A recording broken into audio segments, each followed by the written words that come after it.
Ya, ahora sí, chicos.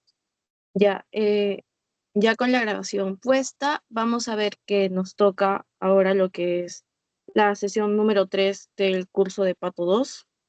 Y lo que vamos a ver es patología pulmonar. En este caso, primero les voy a presentar un poco de lo que es la fisiología normal, un recuerdo anatómico y un poco de histología, pero solo a forma de recordar lo que ya hemos visto anteriormente y poder entender un poco más cómo son los cambios patológicos en diferentes enfermedades, casos, por ejemplo, en las restrictivas, en las obstructivas, los trastornos hemodinámicos, etcétera.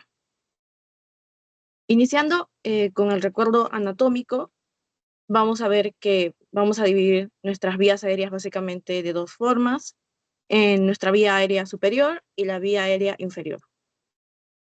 Y cada una de estas vías va a tener sus funciones principales. Por ejemplo, en el caso de la vía aérea superior, que está compuesta principalmente por la cavidad nasal, la faringe, la laringe, también la orofaringe, vamos a ver que las funciones son de conducción, esto del aire, la filtración, la humidificación y la calefacción finalmente de todo el aire que inhalamos en nuestro día a día en todo momento. Mientras que vamos a ver que la vía aérea inferior tiene más divisiones, se podría decir, y es según generaciones también. Vamos a ver principalmente lo que es la tráquea, eh, el bronquio, luego el bronquiolo terminal, el bronquiolo respiratorio. Esta parte es importante, lo que viene a ser los efisemas. Y también vamos a ver lo que son los ductos alveolares y los sacos alveolares y por último el alveolo. Porque debemos imaginar que los sacos alveolares es como un racimo de uvas y el alveolo va a ser una uva.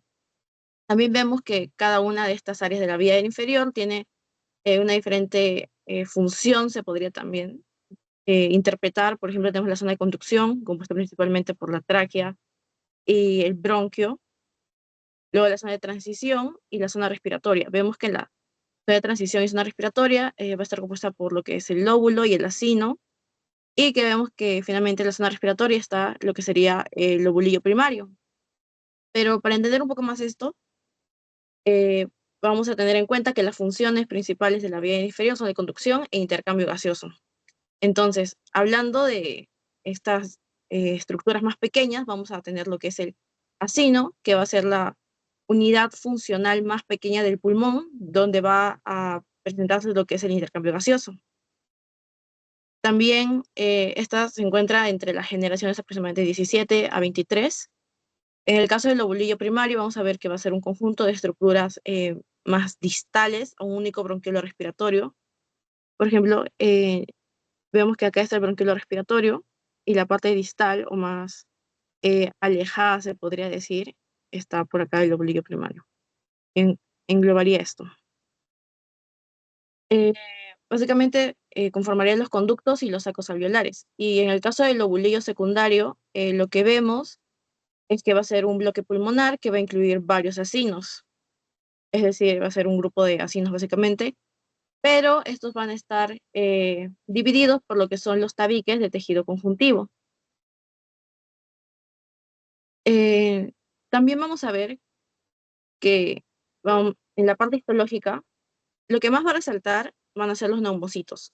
Y recordamos que tenemos el tipo 1, el tipo 2. Acá, haciendo un acercamiento a la imagen, vemos los poros alveolares, vemos capilares, vemos la membrana respiratoria, los macrófagos, que son muy importantes también, los macrófagos alveolares específicamente. También vemos los alvéolos. Y en el caso de los neumocitos tipo 1, lo que veíamos era que son los más abundantes, se podría decir, ya que son aproximadamente un 90-95% de todo lo que es la superficie del propio alvéolo. Y en el caso de los neumocitos tipo 2, esto vendría a ser el 5 a 10% restante. Vemos que hay cierta diferencia en la estructura de estos neumocitos. Por ejemplo, el neumocito tipo 1 vemos que tiene una estructura más plana, mientras que el tipo 2 tiene una estructura más cuboidea. Y la importancia de los neumocitos Tipo 1 vendría a ser más estructural y vienen a ser escamosos, como dice. Mientras que en el caso de los tipo 2, vienen a ser unos neumocitos tipo secretores, porque van a sintetizar lo que es el surfactante y también participan en lo que es el daño alveolar, porque estos neumocitos tipo 2 tienen cierta capacidad, se podría decir, de lo que sería generar neumocitos tipo 1. Eh, También vamos a ver estos poros que se pueden llamar poros de Kohn, y la función que van a tener estos o lo que va a permitir es el paso de ciertas bacterias entre alvéolos, es decir, de un alvéolo a otro. Eso sería lo más importante respecto a lo que sería el recuerdo anatómico y también en la parte histológica de lo que es lo normal. Y hablando de la fisiología respiratoria, tenemos que tener en cuenta cuáles son las funciones principales de este sistema respiratorio, donde vamos a ver que está lo que sería la oxigenación de la sangre, de las principales, igual el equilibrio ácido-base, la actividad metabólica, ser termorregulador, por ejemplo, con la humidificación del aire inhalado, ser excretor de ciertas sustancias, por ejemplo, el alcohol, a través de lo que es la respiración. Eh, También una de las funciones importantes es el intercambio gaseoso, y vamos a tener en cuenta que es muy importante saber que no todo el aire está compuesto por lo que vendría a ser oxígeno. Entonces debemos plantearnos la pregunta de cuánto oxígeno llega realmente a la sangre. Para eso vamos a ver de forma amplia, se podría decir, o a grandes rasgos, lo que sería la composición del aire, que vendría a ser un 78% de nitrógeno y un 21% de oxígeno y un 1% de otros. Entonces vemos que el oxígeno ni siquiera va a ser como que el principal componente del aire.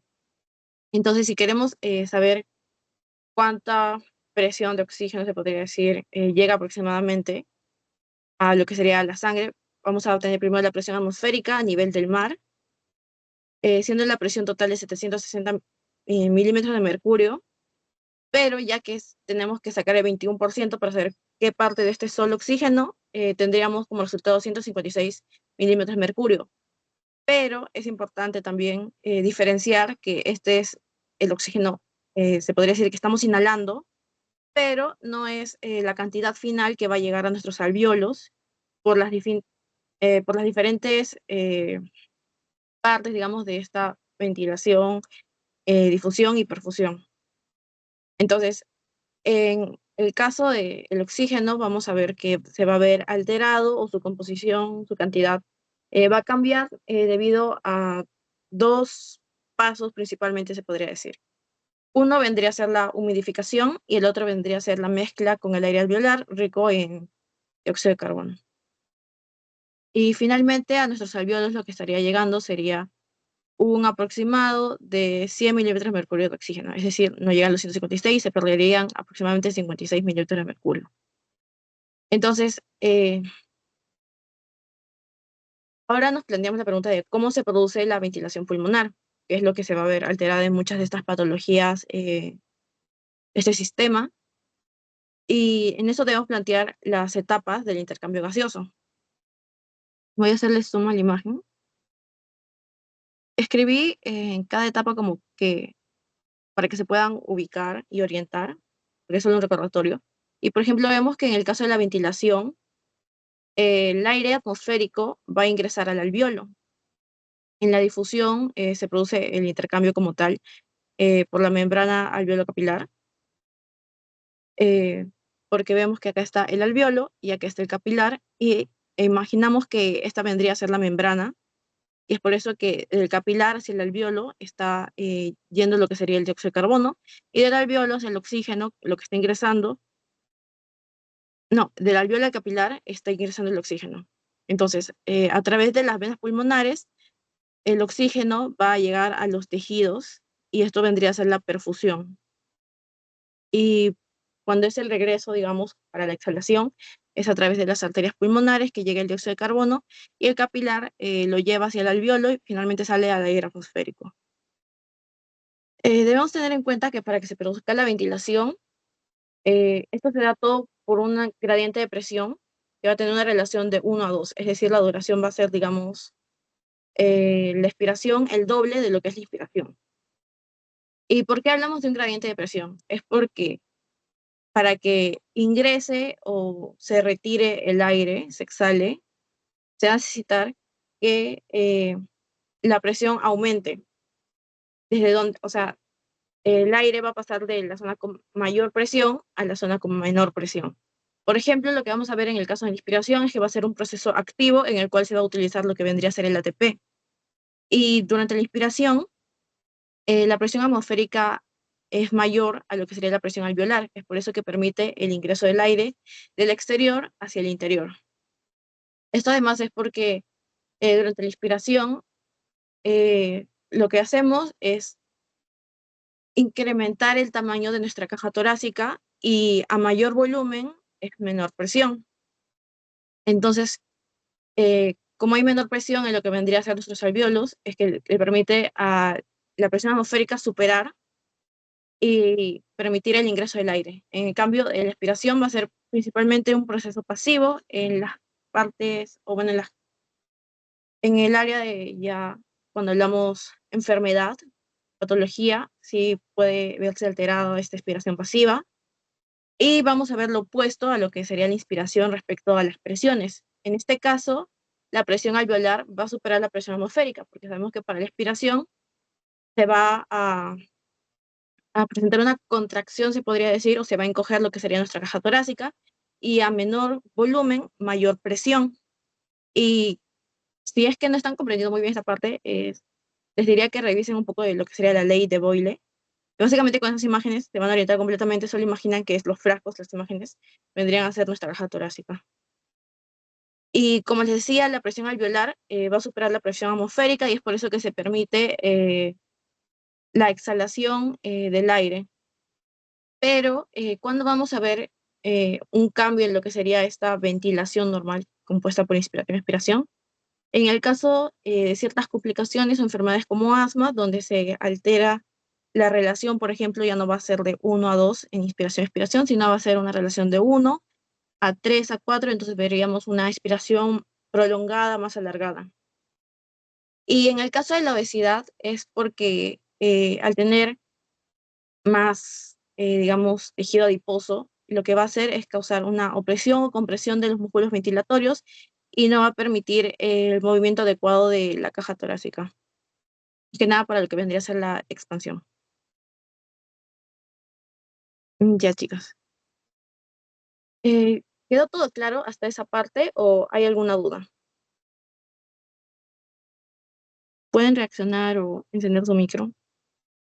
Ya, me dicen que todo claro.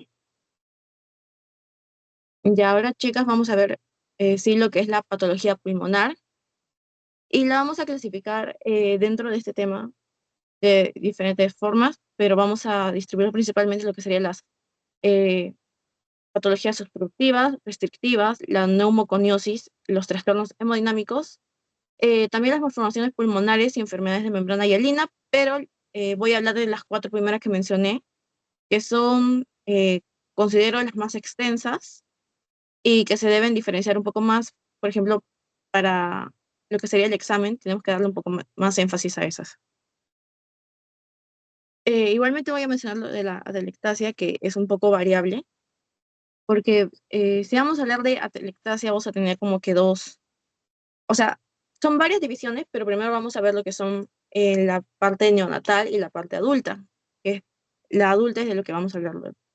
En el caso de la neonatal vamos a ver una expansión incompleta de los pulmones, eh, y en el caso de la adulta, básicamente es el colapso del pulmón previamente expandido, es decir, cuando una persona no tiene ninguna alteración al nacimiento.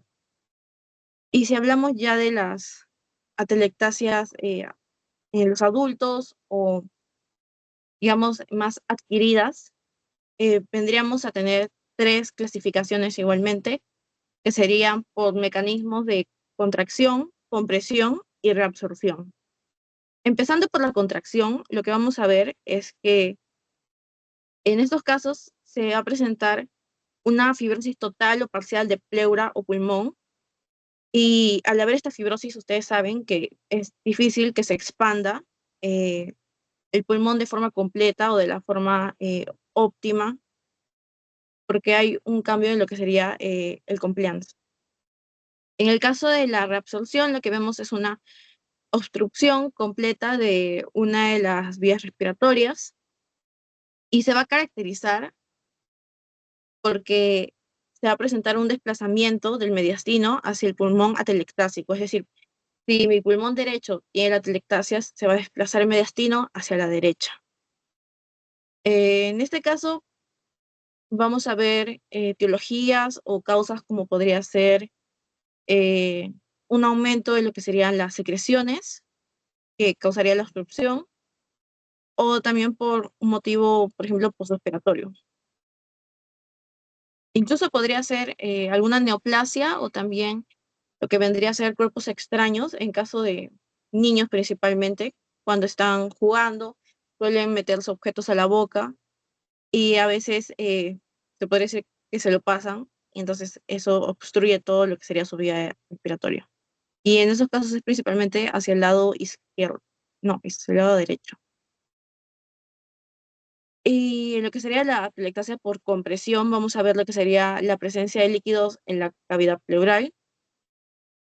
Eh, si ven bien la imagen, en el caso de resolución vemos en esta zona, que está negrita, esa sería la zona afectada y obstruida.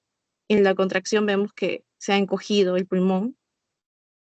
Igualmente se ha encogido en la zona de reabsorción y si no me equivoco, en reabsorción está afectado principalmente los lóbulos superiores. Y en la compresión vemos la presencia de líquido en cavidad pleural, que vendría a ser este líquido, la parte negra que vemos en el pulmón. Y a diferencia de la reabsorción, el desplazamiento del mediastino va a ser hacia el lado opuesto, es decir, si mi pulmón afectado es el lado derecho, mi mediastino se va a desplazar hacia el lado izquierdo. En el caso de compresión, se va a dar por causas también como neoplasias, traumas e incluso insuficiencias cardíacas, pero ya las que son las congestivas. Ahora sí, vamos a hablar de lo que son las enfermedades obstructivas. Vemos que hay diferentes términos y básicamente estas enfermedades obstructivas van a caracterizarse por la dificultad de movilizarse para el aire de forma libre, como lo es normalmente, a través de las vías aéreas. Y entonces vamos a tener diferentes mecanismos relacionados a lo que es estas patologías obstructivas. Por ejemplo, puede ser por la disminución de lo que sería la vía respiratoria, como el caso del asma. También la dificultad de expansión del parénquima pulmonar, como el caso de los enfisemas. Si hablamos de los términos clínicos, vamos a ver que las entidades más representativas van a ser, en caso de EPOC, enfermedad pulmonar obstructiva crónica, enfisema y bronquitis crónica. También está el asma y las bronquiectasias. En el caso de las bronquitis crónicas, vemos que lo que está afectado es el bronquio. Vemos que sus modificaciones o cambios anatomopatológicos principales van a ser la hiperplasia de las glándulas mucosas y la hipersecreción, y que se origina a partir de el tabaquismo o el humo del tabaco y contaminantes atmosféricos, es decir, la contaminación ambiental. Y entre los signos y síntomas característicos de la bronquitis crónica van a estar principalmente la producción de esputo y estatos. Además que tiene cierto criterio, se podría decir, esta bronquitis crónica, para denominarla de esta forma, y lo vamos a ver más adelante. En el caso de las bronquiectasias también está afectado el bronquio y vamos a ver una dilatación y cicatrización de las vías respiratorias, infecciones persistentes o graves como la causa de esas bronquiectasias, y podemos ver lo que es fiebre y esputo purulento, y también vemos que se repite lo que vendría a ser la tos, siendo la tos uno de los eh, signos principales en el caso de pacientes con patología pulmonar, y al igual que lo que sería la disnea, entre otros. En el caso del asma también está el bronquio, recordamos que principalmente hay una bronquioconstricción de las vías aéreas, y es por eso que no ingresa correctamente el aire, y esto puede ser desencadenado por causas inmunitarias o también causas no definidas, por ejemplo, puede ser desencadenado por ciertos alérgenos Y los cambios que vamos a ver a nivel anatomopatológico va a ser la hiperplasia del músculo liso, un exceso de moco, porque también hay este aumento de secreciones en el caso del asma, que obstruyen aún más la vía aérea, y también la inflamación, que es muy característico. En estos casos vamos a ver sibilancias, vamos a ver tos y disnea, y también son cuadros episódicos, se podría decir. En el caso del enfisema, ya cambia la localización anatómica o la localización del problema, se podría decir. En este caso vendría a ser lo que es el acino, y vemos un aumento de tamaño del espacio aéreo con la destrucción de la pared. Vemos que entre las etiologías está principalmente lo que sería el humo del tabaco, y el síntoma principal vendría a ser la disnea. Además, vamos a ver una relación entre estas enfermedades obstructivas crónicas principalmente. Por ejemplo, vemos que tenemos inicialmente lo que sería la lesión crónica o la injuria crónica. Por ejemplo, lo toman como lo que es el tabaquismo, fumar, y vemos que hay una enfermedad de lo que sería las vías aéreas pequeñas relacionadas a lo que sería el enfisema y la bronquitis crónica. En el caso del enfisema vemos, como mencionaban, la inflamación exagerada y también la destrucción de lo que sería la pared alveolar, mientras que en la bronquitis crónica vemos que hay tos productiva y también inflamación de nuestras vías aéreas. En el caso del asma, lo mencionan como una obstrucción de carácter reversible, esto a través de el uso de ciertos medicamentos principalmente, como los corticosteroides. Y en el caso del asma vemos lo que es una hiperrespuesta bronquial que va a ser desencadenada por alérgenos, ciertas infecciones, etcétera. Siguiendo con lo que serían las enfermedades obstructivas, o hablando de EPOC principalmente ahora, esto se va a caracterizar por lo que sería síntomas respiratorios de carácter persistente que obstruyen de forma crónica lo que es el flujo aéreo, y se debe a diferentes eh, etiologías, y también hay una cierta cantidad de divisiones. Por ejemplo, van a estar producidas por lo que sería exposición a partículas o gases que son tóxicos, y se asocia mucho lo que sería al EPOC, lo que es el tabaquismo. Entonces, si hablamos de enfisema, vamos a tener que va a ser como una dilatación, como vemos en las imágenes, que las áreas afectadas están más grandes, de los segmentos aéreos distales, y también podemos ver una destrucción y fibrosis en el caso de las paredes. Entonces, la lesión característica va a ser a nivel de lo que es la zona posterior de los bronquiolos terminales, es decir, la que le sigue, y va a ser clasificada según diferentes formas. Por ejemplo, en el caso de la imagen tenemos lo que sería una clasificación más anatómica por su distribución. Por ejemplo, tenemos la que sería la centrocinar, la panacinar, la paraseptal, que junto con la centrocinar son las principales, se podría decir, o las más clínicamente relevantes, y también la irregular. Vemos también la descripción que nos mencionan, junto con el enfisema, por ejemplo, nos mencionan que el bronquiolo terminal va a delimitar lo que son las partes del lobulillo pulmonar secundario, que son afectadas por los diferentes tipos de enfisema. Y vemos que el enfisema compromete a los bronquiolos respiratorios, que son los principalmente afectados en el enfisema centrilobular o centriacinar. En este caso vemos que se presenta en el 95% de los casos, es decir, tienen que recordar que la centroacinar va a ser la más común, y va a ser frecuente en lo que serían los lóbulos superiores y también en áreas apicales.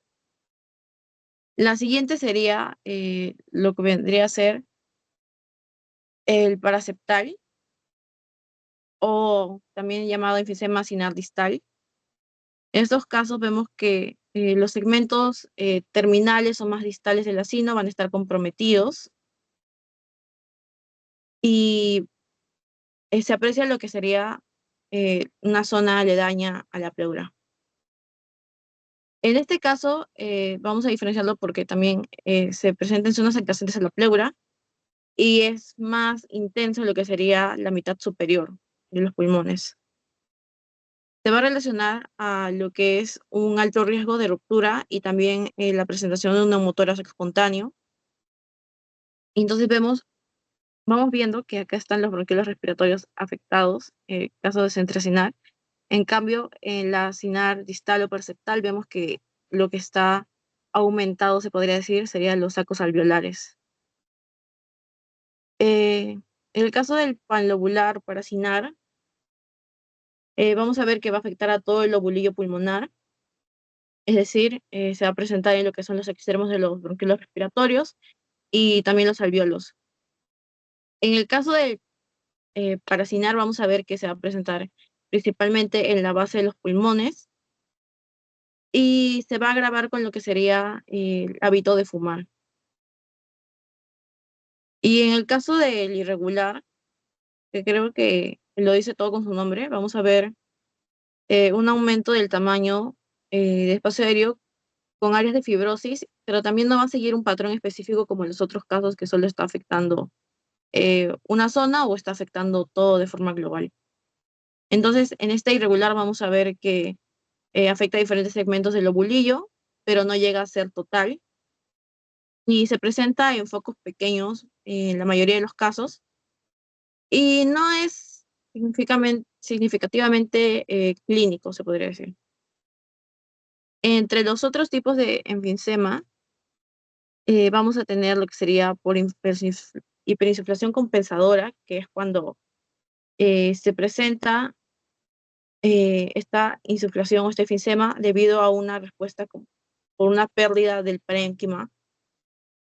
Porque veo, por ejemplo, después de una extirpación quirúrgica de un pulmón o un lóbulo con cáncer, se puede presentar esta hiperinsuflación compensadora como una de las complicaciones.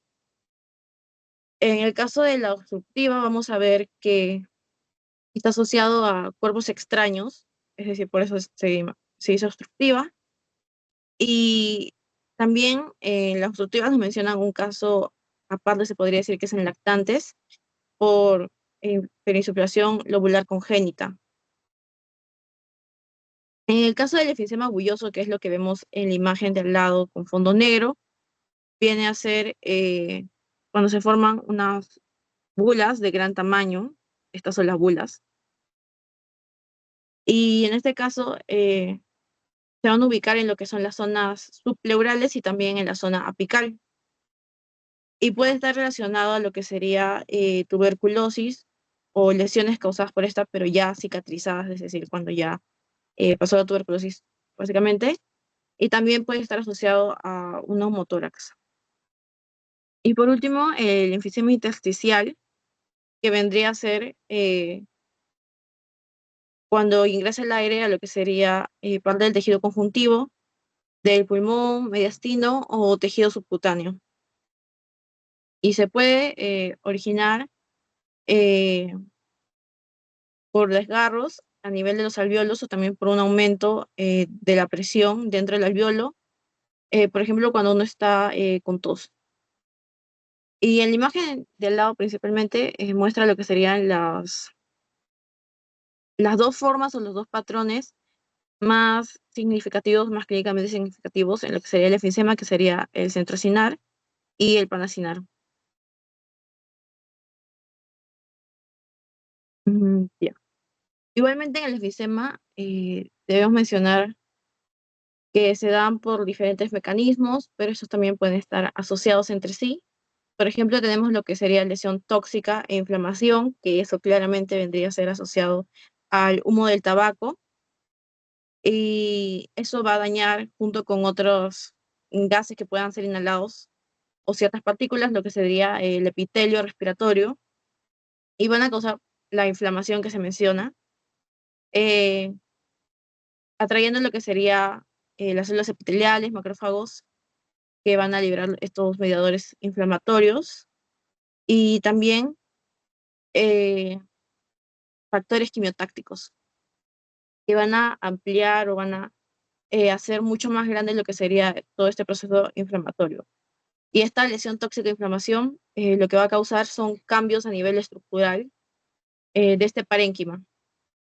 También lo que sería el desequilibrio proteasa-antiproteasa.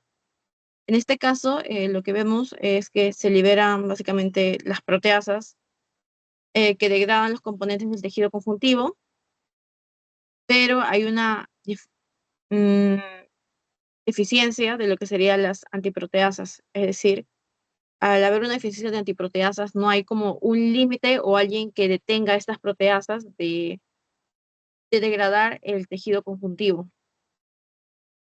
Es como cuando se altera el ciclo celular, básicamente. Y en el caso del estrés oxidativo, vemos que estos oxidantes, como el humo del tabaco, y entre otros, van a aumentar, incrementar lo que es el daño a nivel de los tejidos, la disfunción endotelial también se puede presentar y también la inflamación.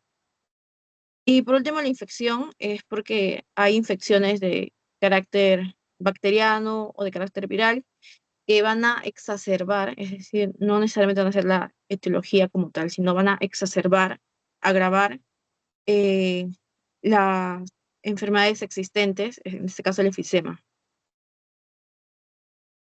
Igualmente, lo que vamos a hablar es la microscopía y vemos básicamente, en este caso es un efisema eh, difuso, irregular, vemos que no sigue un patrón como tal, como lo que mencionábamos en el efisema irregular, que hay una distribución no simétrica y también vemos que tiene diferentes segmentos como tal.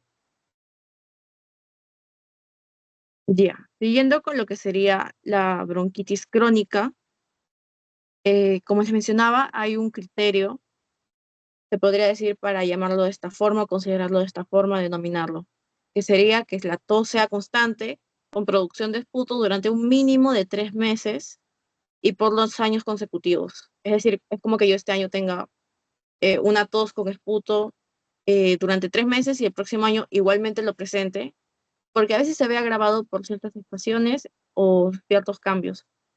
Entonces, si yo cumpliera con este criterio, me podrían decir en el hospital o en mi consulta, me podrían decir que sospechan eh, de que yo pueda tener una bronquitis crónica. Entonces, vamos a ver que en este caso tampoco va a haber otra causa, porque podría ser otras causas, pero si no encuentran algo que pueda explicar esta tos, vendría a clasificarse como bronquitis crónica. Entonces, lo más importante va a ser lo que vendría a estar relacionado al tabaquismo y también a la contaminación ambiental por diferentes ambientes en los que se pueda vivir. Entonces, en el caso de la bronquitis crónica, esta puede evolucionar a lo que sería el EPOC y también eh, puede provocar lo que sería una insuficiencia cardíaca congestiva. Si hablamos de lo que sería su parte patogénica, sus mecanismos patogénicos, en primer lugar estaría lo que sería la exposición a sustancias inhaladas, porque vamos a ver que en un 90% está asociado a lo que es el humo del tabaco y también al polvo de diferentes partículas. Por ejemplo, podemos ver lo que sería cereales y sílice. También vamos a ver una hipersecreción de moco, porque es una de las características principales eh, que se va a presentar en las vías respiratorias grandes, y vamos a ver también una hipertrofia glandular, como vemos en la parte del azul, en el caso de las glándulas de las mucosas en la tráquea. También vemos un incremento de lo que serían las células calciformes, eh, que van a causar lo que sería la producción excesiva de moco. Y, o sea, la finalidad de esto es actuar como protección, pero a la vez obstruyen lo que sería esta ventilación adecuada, o bueno, este intercambio. También vemos lo que sería la disfunción adquirida del regulador de la conductancia transmembrana de la fibrosis quística. En este caso, lo que va a ocasionar es principalmente una secreción de moco deshidratado que va a ser anómalo y esto va a agravar lo que sería ya la bronquitis crónica. En la inflamación, vamos a ver que se van a presentar los neutrófilos, linfocitos y macrófagos como respuesta a estas inflamaciones agudas y también crónicas.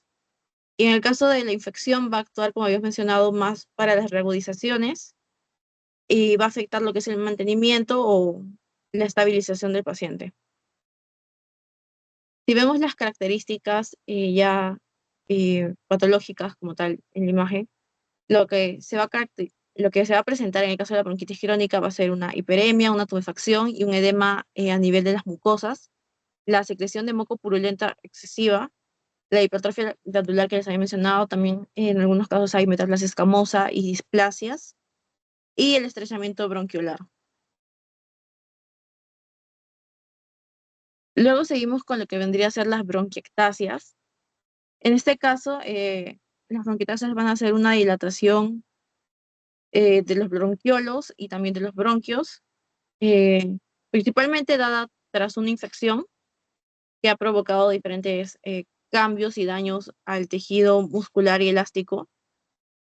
Además, esta dilatación va a ser irreversible. Entonces, es decir que cuando presentamos bronquiectasias, estas van a ser un daño permanente que no se va a poder revertir. Eh, Puede darse por procesos congénitos, infecciosos, también obstrucciones crónicas y enfermedades autoinmunes. Por ejemplo, en lo que hablaba de infecciosos, destaca mucho lo que sería la aspergilosis. Y si hablamos de la patogenia, vamos a ver que principalmente está la obstrucción e infección como principales factores eh, que se asocian o que provocan las bronquiectasias. Y también tenemos lo que sería las discinesias ciliar primaria, que la vamos a mencionar más adelante con, digamos, mejor detalle. Entre las partes de la patogenia, vamos a ver que hay cambios irreversibles, por ejemplo, hay una obstrucción persistente, hay una infección que causa inflamación y daño a los bronquios, incluso se puede asociar a telectasias.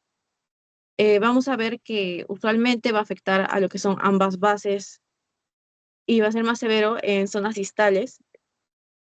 Estamos hablando del pulmón en esa parte. Y la forma va a ser cilíndrica, fusiforme o sacular de estas bronquiectasias. También vamos a ver que los bronquios van a estar dilatados y se abren hasta la superficie pleural y una pseudoestratificación del epitelio columnar con una metaplasia escamosa. Además, vamos a ver lo que sería la fibrosis de la pared bronquial o incluso abscesos.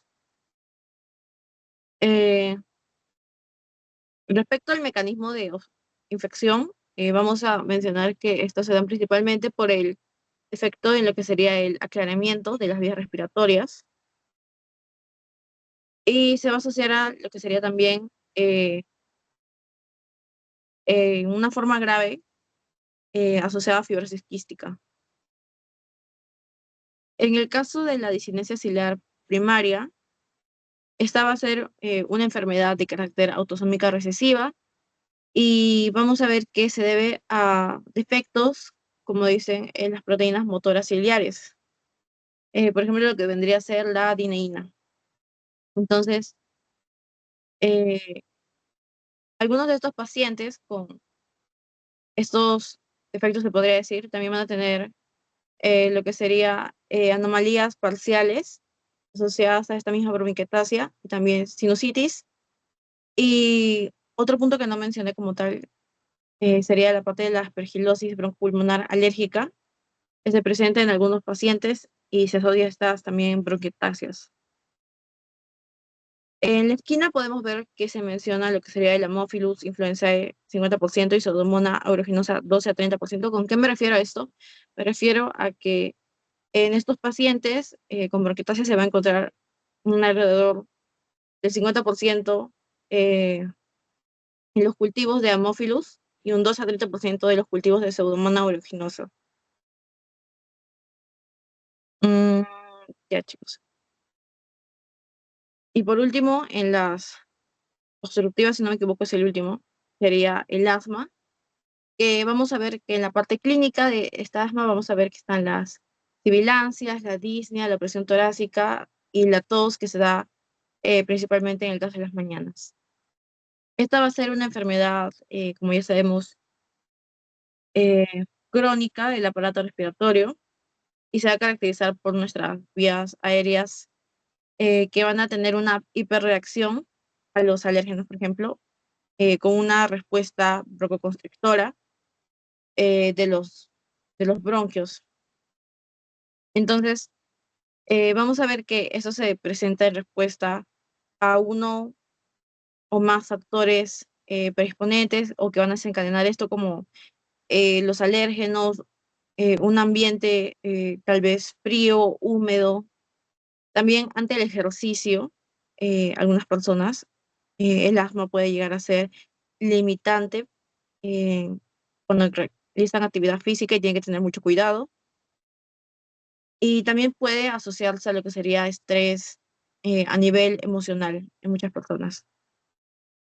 Entonces, incluso existe un asma que no es remitente y potencialmente mortal.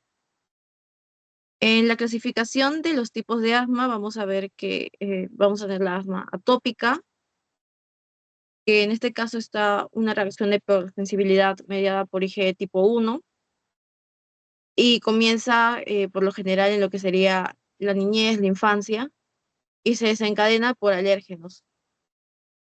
Por ejemplo, estaría el polvo, polen, y en el caso de la no atópica, que vendrían a ser estas dos las principales a tener en cuenta, va a estar mediado por mecanismos no inmunes a comparación de la atópica,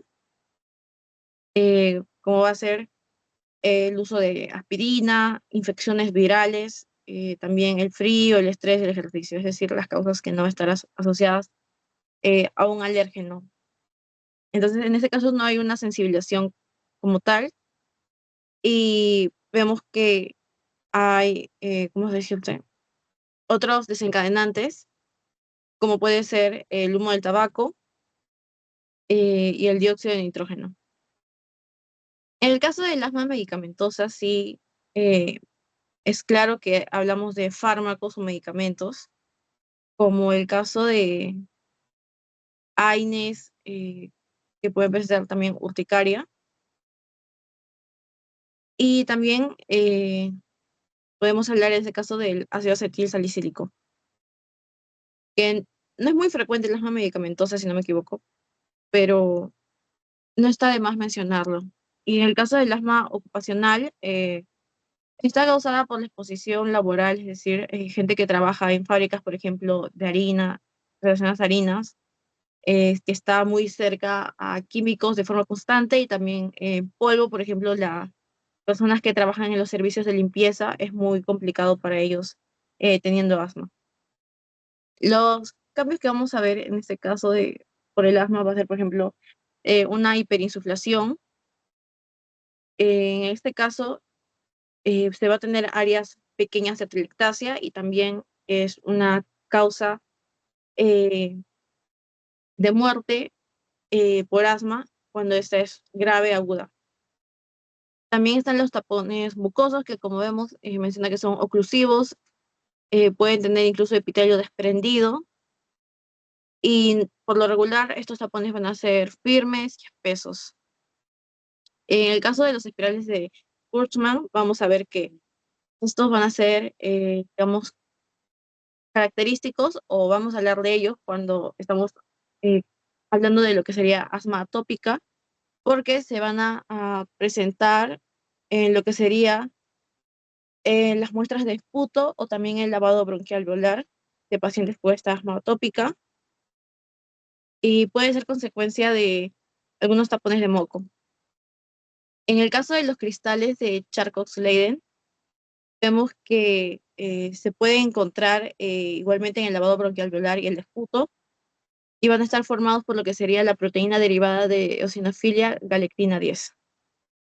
La relación de las vías respiratorias, también hablamos eso de forma general porque vemos los cambios debido a esta broncoconstricción constante, crónica, y debido al edema e inflamación, donde se presentarán lo que son los eosinófilos y los mastocitos.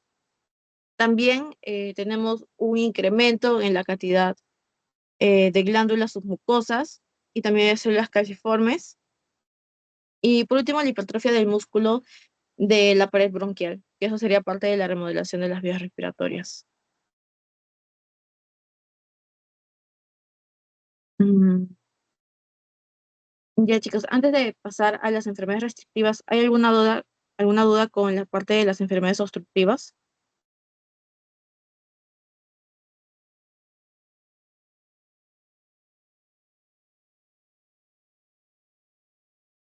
¿O todo claro, chicos? Pueden reaccionar o escribir por el chat.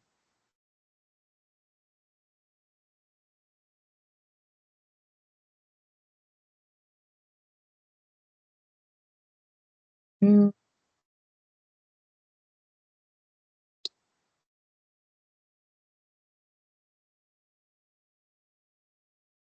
Chicos, si no me dan una respuesta, voy a tener que llamar a alguien al azar para responder alguna pregunta.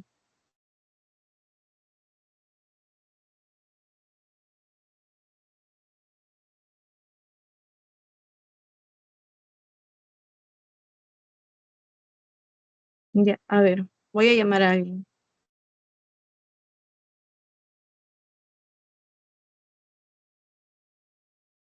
Mm,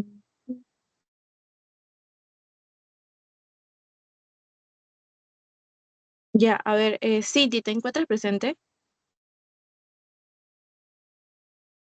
Sí, Ya, ¿me podrías decir cuál es la diferencia entre la asma atópica y la asma no atópica?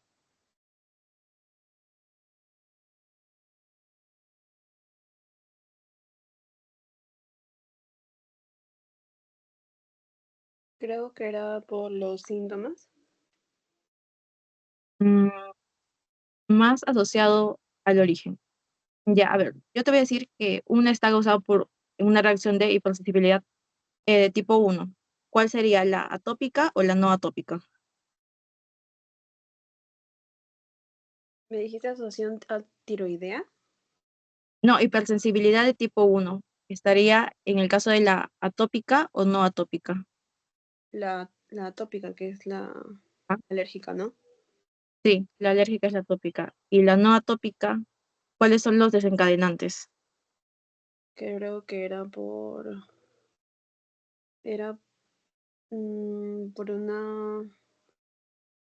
infecciones, Ajá, ¿no? sí, infecciones, frío, estrés, causas no inmunes principalmente. Ya, muy bien, Cindy. A ver, voy a llamar a alguien más. Anthony, ¿te encuentras presente? Sí, Leslie. Ya, a ver, a ti te voy a preguntar de enfisema. En el caso de enfisema, mm, ¿me podrías decir, a ver, mm, cuáles son los principales tipos de enfisema o los más clínicamente relevantes?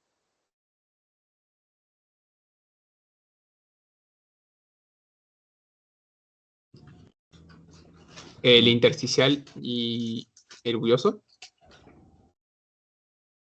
Mm, no. Eh, en la parte de los patrones, vamos a centrarnos en estos cuatro. Entre estos cuatro, ¿cuáles son los dos principales?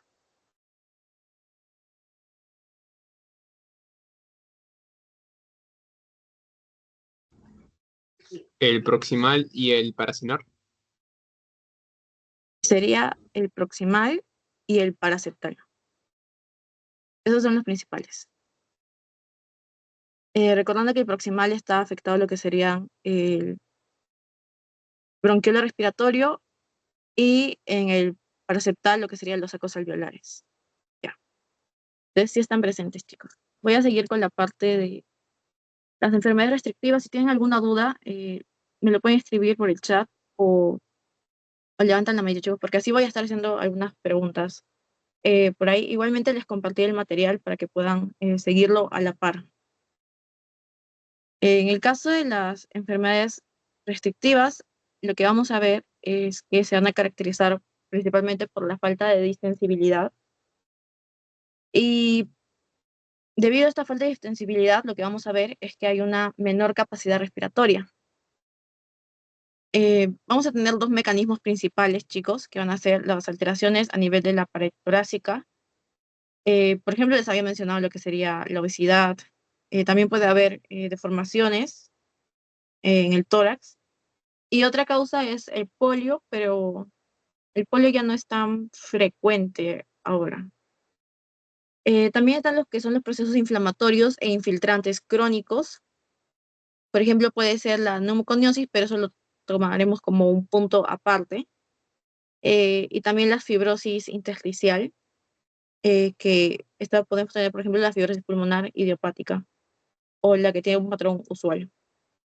Estas enfermedades restrictivas las vamos a dividir en lo que son, digamos, diferentes grupos. Por ejemplo, tenemos la que es la fibrosante, como lo que sería esta fibrosis pulmonar idiopática o neumonía intersticial usual, porque en Neumo han llegado a revisar que hay diferentes tipos de neumonías intersticiales y van a tener diferentes patrones que van a caracterizar a cada una de estas. También en la fibrosante hay enfermedades asociadas al tejido conectivo. En el caso de la granulomatosa, lo que vamos a ver es sarcoidosis. Eh, También está la eosinofílica, por el tabaquismo o asociadas a estas como la neumonitis intersticial descamativa y otras causas como podrían ser un poco más específicas, se podría decir, como la histocitosis de las células de Langerhans. Les coloqué solo la principal, que sería la fibrosis pulmonar idiopática, eh, porque esta va a ser definida como una fibrosis progresiva que va a causar o va a llevar a una insuficiencia respiratoria y va a tener un patrón distintivo, se podría decir, aunque va a tener el patrón usual de esta neumonía intersticial. Al decir idiopática, ¿a qué nos referimos? Claramente a que no tiene eh, una causa conocida o un origen, pero sabemos que va a terminar siendo fibrosis, luego de presentarse lo que sería inflamación y también cicatrizaciones.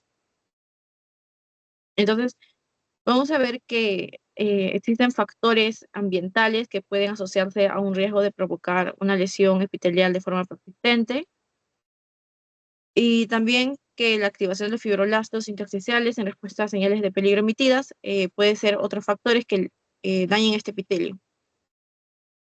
Básicamente lo que harán los fibroblastos será sintetizar colágeno y también depositarlo.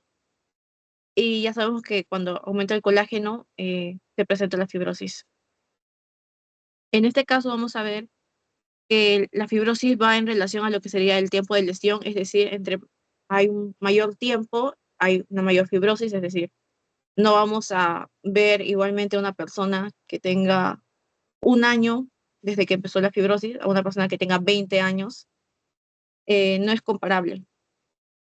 Entonces también histológicamente o patológicamente vamos a ver que la fibrosis en esta fibrosis pulmonar idiopática va a ser característicamente parcheada y esta fibrosis va a ser densa y provoca la destrucción de la arquitectura alveolar y la formación de espacios quísticos recubiertos por neumocitos tipo 2, recordando que esos son los que producen el surfactante y los más abundantes, los cuboideos. Estos van a ser hiperplásicos o también van a estar cubiertos por epitelio bronquiolar, con lo cual se va a formar la fibrosis en panal de abeja. Entonces, es decir, que cuando hablamos de neumonía intersticial usual, al decir usual, eh, las imágenes, incluso cuando llevamos diagnóstico por imágenes, nos mencionan el patrón de panal de abeja. Además, en el caso de la fibrosis intersticial usual, el patrón va a ser más, digamos, abundante o se va a marcar en lo que sería el área o la zona subpleural. Y en el caso de esta imagen, vemos, si no me equivoco, el panal de abeja a la izquierda. Sí, a la izquierda. Eso es lo que sería cuando vemos el panal de abeja. También mencionarles que otra causa de estas enfermedades restrictivas puede ser por las enfermedades de tejido conectivo. Estas enfermedades son de etiología autoinmune y son muy frecuentemente asociadas a esta fibrosis. Es decir, cuando ves un paciente, por ejemplo, con lupus eritematoso sistémico, es muy probable que también esté afectado su pulmón, porque es una enfermedad sistémica, al igual que muchas de las enfermedades autoinmunes afectan de forma sistémica, es decir, a todo tu cuerpo, y se ve muy afectado lo que sería el pulmón. También está lo que sería la artritis reumatoide, la esclerodermia y la dermatomiositis. Y entonces estas enfermedades va a causar sintomatología parecida entre sí, hablando de la parte pulmonar. A ver, eso sería toda esa parte. Luego, hablando de la neumoconiosis, esta básicamente va a ser una, como están las palabras en rojo, reacción no neoplásica como respuesta a la inhalación de polvos minerales en el lugar de trabajo. Eh, Vamos a ver que va a incluir lo que son partículas orgánicas, también ciertos vapores, químicos, y empeora con lo que son las eh, áreas más contaminadas, o sea, las que tienen el aire más contaminado. Si hablamos de en general la parte patogénica o su mecanismo patogénico, vamos a ver que está involucrado lo que es la cantidad del polvo inhalado de estas sustancias. Eh, por ejemplo, si alguien trabaja en una mina o si alguien se dedica a trabajar en fábricas, se pueden ver más afectados por la exposición que están teniendo y se pueden ver más deteriorados lo que son los mecanismos de limpieza. Si hablamos del tamaño y también la forma de las partículas, lo que vamos a ver es que hay algunas que son más grandes que otras y por lo cual se quedan hasta cierto punto, digamos, pero las que son más pequeñas pueden llegar a las vías respiratorias terminales e incluso llegar a los alvéolos, lo cual es mucho más peligroso porque se están obstruyendo y llenando las zonas que son, digamos, principales e indispensables para el intercambio gaseoso. Eh, También la solubilidad importa en estos casos porque hay algunas partículas más solubles que van a producir un daño más rápido. En cambio, las más grandes suelen ser resistentes a esta disolución y pueden resistir más tiempo, eh, provocando otros tipos de neumoconiosis, por ejemplo, la silicosis. Y también hay activación de lo que sería el inflamasoma, que se produce tras la fagocitosis mediada por los macrófagos. También en general, como casi todas las patologías pulmonares, y no es por decir todas, el tabaquismo va a empeorar la clínica de estos pacientes, eh, especial en algunos tipos. Si hablamos de la silicosis, vamos a ver que esta va a ser secundaria, lo que es la inhalación del dióxido de silicio, eh, cuando se encuentra en forma de sílice. El caso de la cristalina, es decir, cuando es sílice, es más agresiva. Y también vamos a ver lo que serían láminas finas de calcificación que afectan a los ganglios linfáticos y se ve las radiografías a modo de calcificación en cáscara de huevo. Cuando les colocan en su teoría o en el libro mencionan este tipo de descripciones, tienen que tenerlas muy en cuenta porque pueden ponerlas en el examen. Por ejemplo, eh, que encontraban estas calcificaciones en cáscara de huevo en tal paciente y tienen una clínica que pueda ser similar entre varias de las neumoconiosis, pero te dice cáscara de huevo, y entonces tú piensas automáticamente en silicosis. Igualmente, en el caso de silicosis, las partículas de sílice birrefringentes. Eso es muy importante. En este caso también va a ser una neumoconiosis muy fibronodular. Va a tener un desarrollo progresivo. Y vamos a ver qué es la enfermedad por exposición ocupacional más frecuente, se podría decir, o con mayor prevalencia. En el caso de la asbestosis, lo que vamos a ver es que se da por eh, los silicatos hidratados cristalinos. Vamos a ver que tiene dos formas de asbestos, serpentina y anfibólico. Se va a iniciar en lo que serían las zonas basales y vamos a ver que se asocia a placas pleurales. Igualmente, como mencionaba en el examen, les pueden mencionar la descripción de que se ve una neumoconiosis localizada en las zonas basales de los pulmones y que se extiende hacia las placas pleurales.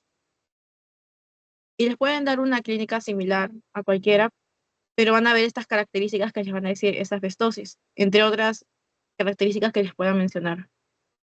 También estos pacientes pueden tener lo que sería derrame pleural, entre otras. En el caso de la beriliosis, lo que vamos a ver es que está asociado a lo que sería una neumonitis aguda, en el caso de cuando es una beriliosis aguda, pero en el caso de cuando es una beriliosis crónica, lo que vamos a ver es granulomas no calcificantes y también incremento de la probabilidad de cáncer pulmonar. Esta beriliosis se va a dar por una exposición a lo que sería el polvo de berilio o sus óxidos. Y al costado también está una tabla que no sé si se ve con claridad, pero menciona diferentes agentes, la enfermedad que causan y la exposición, es decir, en qué lugar se produce esta exposición. Por ejemplo, menciona lo del polvo de carbón, que también es muy importante y les pueden preguntar, que vendría a ser la antracosis, y tiene que ver cuáles son sus características. Mm, a ver, ya chicos, a ver, les voy a preguntar algunos sobre, a una persona sobre las enfermedades restrictivas que mencionamos y a una persona sobre la neumoconiosis. A ver, primero las enfermedades restrictivas. Milagros, ¿te encuentras presente?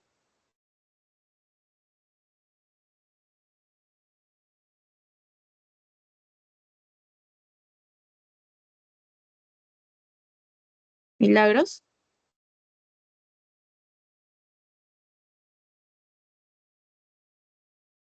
Me parece que no se encuentra ahora. A ver, Ángela, Sí, ya, a ver. A ti te voy a pedir que me des,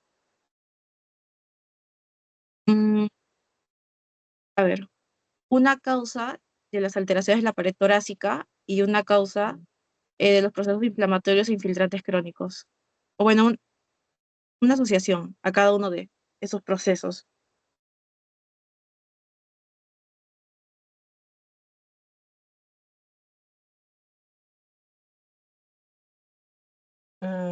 creo que la primera de las alteraciones de la pared torácica sería que eh, como está limitada, eso va a impedir que los pulmones se expandan completamente durante la inspiración. Claro, y por ejemplo, ¿qué te podría ocasionar esta restricción? Eh,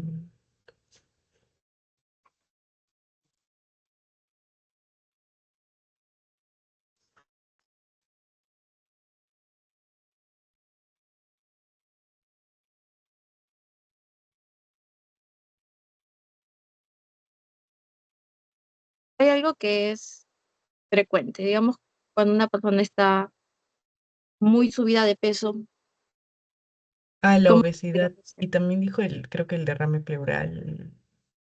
el engrosamiento pleural. Ajá, engrosamiento. Ajá. Ya, y en el segundo mecanismo,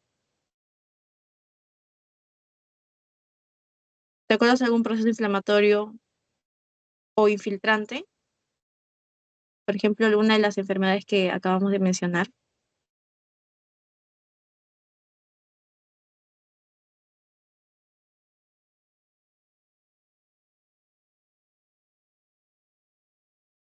Como la fibrosis pulmonar, la fibrosis pulmonar idiopática. Sí, esa es una de las causas principales. Y también la neumoconiosis, que es la otra que mencionamos. Ya. Entonces, Ángela sí está presente. A ver, Tian, ¿estás presente?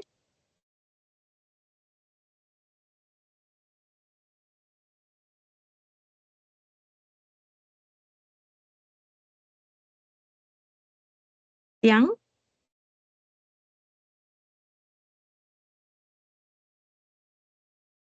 Mm, a ver, entonces, Erlu, Gabriela.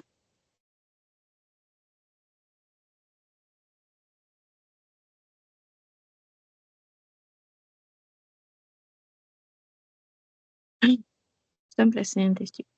A ver, mm, ¿a quién más puedo llamar? Bueno, empezaremos con el orden que ya tenía antes. Entonces, otra vez Cindy, ¿sigues ahí? Sí, Ya. A ver, ¿te acuerdas cuál de estos tres puntos en beriliosis estaba relacionado a la beriliosis crónica?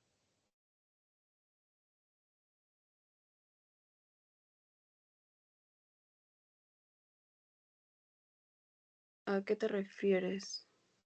Les dije que en el caso de beriliosis crónica veíamos que dos de estos tres puntos podían presentarse, o neumonitis aguda o granulomas no calcificantes o incremento de cáncer pulmonar, porque vamos a ver que hay una beriliosis de presentación más aguda y una cuando ya es, digamos, permanente.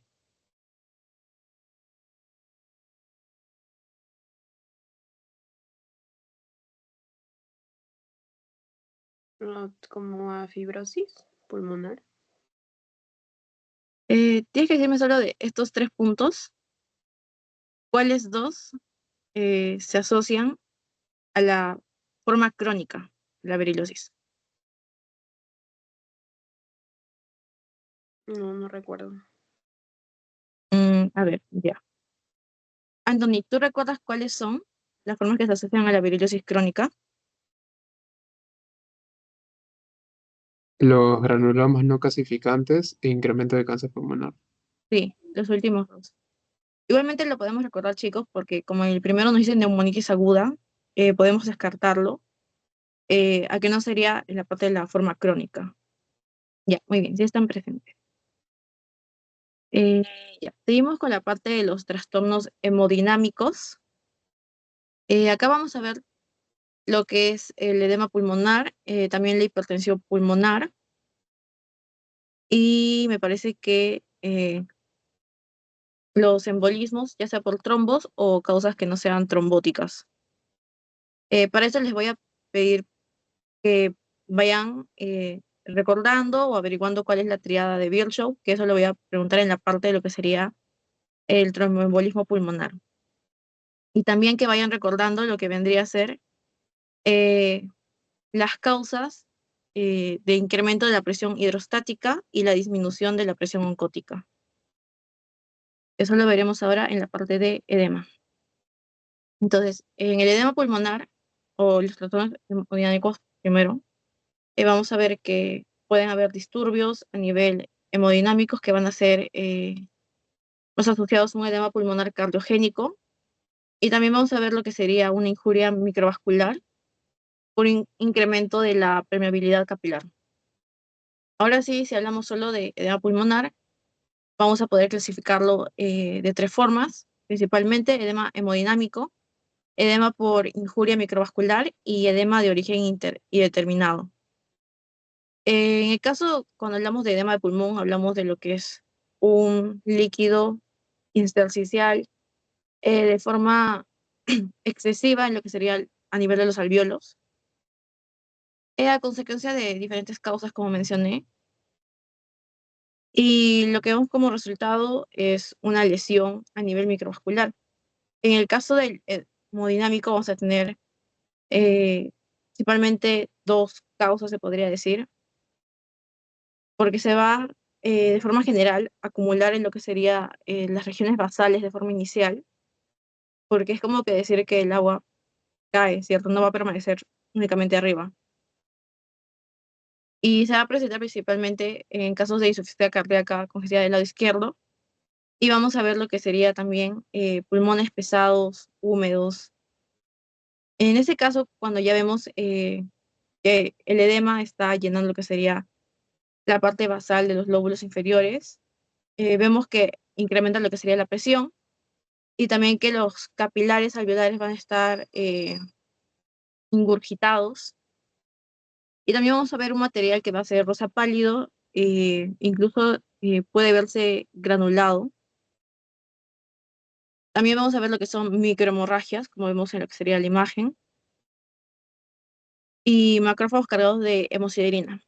Entonces, vamos a ver que básicamente se va a dar una fibrosis también y engrosamiento de las paredes alveolares, provocando que los pulmones se vuelvan duros, firmes e incluso llegan a ser de coloración marrón.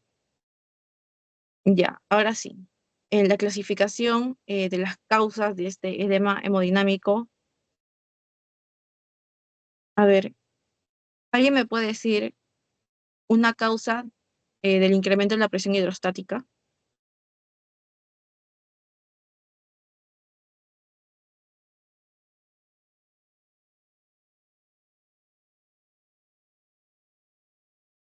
A ver, Ángela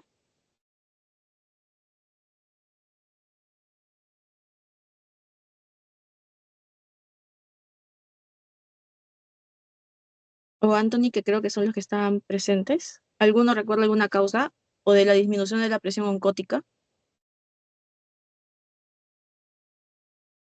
La trombosis venosa. Sí. Mm, ya, la obstrucción venosa pulmonar en las hidrostáticas y ya. Pero en el caso de la presión hidrostática principalmente vamos a ver la falla cardíaca izquierda, que recuerdan que es cuando, o sea, todo tu cuerpo básicamente se forma, no, es cuando en tu cuerpo se forma el edema, una congestión. Y en la presión oncótica lo que vamos a ver, chicos, es principalmente eh, hipoalbuminemia, es decir, creo que de la presión hidrostática está más asociada a procesos cardiogénicos como tal. Y la presión oncótica, por ejemplo, la hipoalbuminemia, como mencionaba, que cuando disminuye la albúmina se producen estos edemas. Síndrome nefrótico y enteropatías perdedoras de lo que serían las proteínas. En el caso de la injuria microvascular, lo que vamos a ver es un daño primario del endotelio vascular o de las células epiteliales alveolares y va a producirse un exudado inflamatorio que penetre el espacio intersticial y también penetre lo que serían los alvéolos. Eh, este edema alveolar se puede asociar a lo que sería síndrome de dificultad respiratoria aguda y vamos a poder también ver un edema más localizado que va a ser asociado a lo que sería neumonía o un edema difuso, que ahora no me acuerdo el nombre de a qué se asociaba el edema difuso. Igualmente vamos a ver clasificaciones en edema por infuria microvascular. Es importante que lo tengan en cuenta, igualmente que en el hemodinámico. En este caso vamos a ver lesiones que pueden ser directas o pueden ser indirectas. En el caso de las lesiones directas vamos a ver causas como infecciones, por ejemplo mencionábamos neumonía, ciertos gases inhalados como el humo, la aspiración de ciertos líquidos, por ejemplo puede ser un contenido gástrico.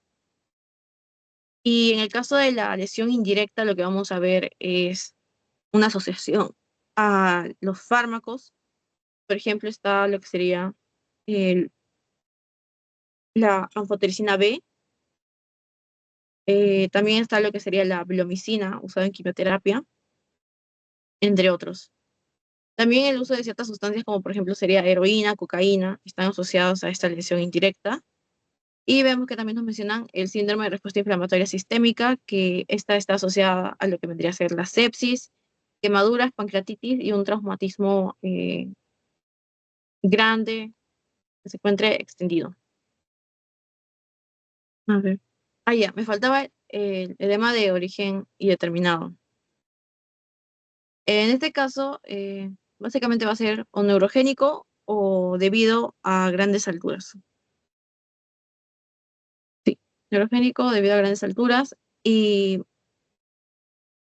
morfológicamente, es decir, lo que vamos a ver en microscopía va a ser eh, un edema de septum y también un edema linfático. Edema alveolar, vamos a ver mucha cantidad de hematíes y principalmente eso. Y de forma macroscópica lo que vamos a ver en las personas es que su peso puede incrementar hasta 3 veces su basal. Ya, falta poco chicos. En este caso vamos a ver los trastornos hemodinámicos de forma más breve. Tenemos lo que sería un tromboembolismo eh, y también causas no trombóticas del embolismo. En el caso del tromboembolismo, eh, tenemos lo que sería la triada de Virchow, que vamos a ver que se caracteriza por 3 puntos importantes, que son la éstasis sanguínea, la lesión endotelial y lo que sería la hipercoagulabilidad. En este caso, eh, va a proceder el émbolo, es decir, primero se va a formar un trombo y al, digamos, viajar hacia otra zona se convierte en émbolo. Y entonces, el área donde se van a formar los trombos va a ser en las venas profundas de las piernas, en la mayoría de los casos casi más del 95% me parece. Y entonces vamos a ver que va a viajar estos coágulos de sangre y van a obstruir lo que sería en las partes pulmonares, por ejemplo, los grandes vasos o también los vasos pequeños. Y en este caso vamos a ver que una gran masa trombótica prácticamente detiene flujo pulmonar, restando lo que sería volumen para llenar el lado izquierdo del corazón y por ende el mantenimiento del flujo sistémico y coronario. También vamos a poder observar las cavidades derechas y vena cava distendidas, cavidades izquierdas contraídas y que los pulmones se van a ver pálidos por esta obstrucción en el flujo sanguíneo. No van a recibir adecuada oxigenación ni suministro de lo que sería sangre de forma general. En las causas no trombóticas, lo que vamos a mencionar es, por ejemplo, émbolos de tejido adiposo, émbolos de células tumorales, émbolos de causas u orígenes parasitarios, como sería huevos de esquistosoma. Y por último, en lo que sería la hipertensión pulmonar, vamos a ver que es cuando se presenta una presión arterial pulmonar igual o mayor a 25 milímetros de mercurio en reposo. Lo que vamos a ver como síntomas ante esta hipertensión pulmonar o en una clínica, de forma general, vamos a ver dolor torácico durante el ejercicio, disnea durante el ejercicio, fatiga y agotamiento rápido, palpitaciones y síncope. Vamos a ver que hay una clasificación por hipertensión arterial pulmonar, secundaria cardiopatía izquierda, secundaria enfermedad pulmonar, secundaria a tromboembolismo pulmonar y también mecanismos desconocidos o puede ser multifactorial. En el caso de esta hipertensión pulmonar, lo que vamos a ver es que se va a presentar una necrosis del tejido por falta de irrigación y que las lesiones van a depender del número de émbolos, del tamaño, de la velocidad de instalación, del estado general y de la integridad del sistema circulatorio.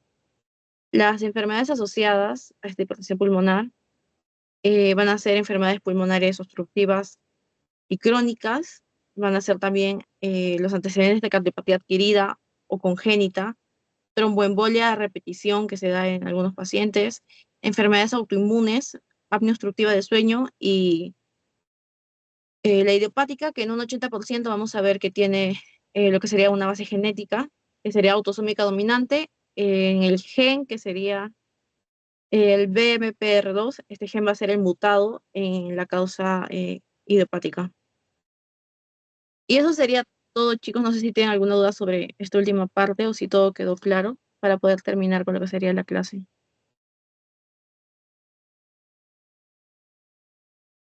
¿Pueden reaccionar, encender el micrófono o algo, chicos? Para saber si quedó todo claro.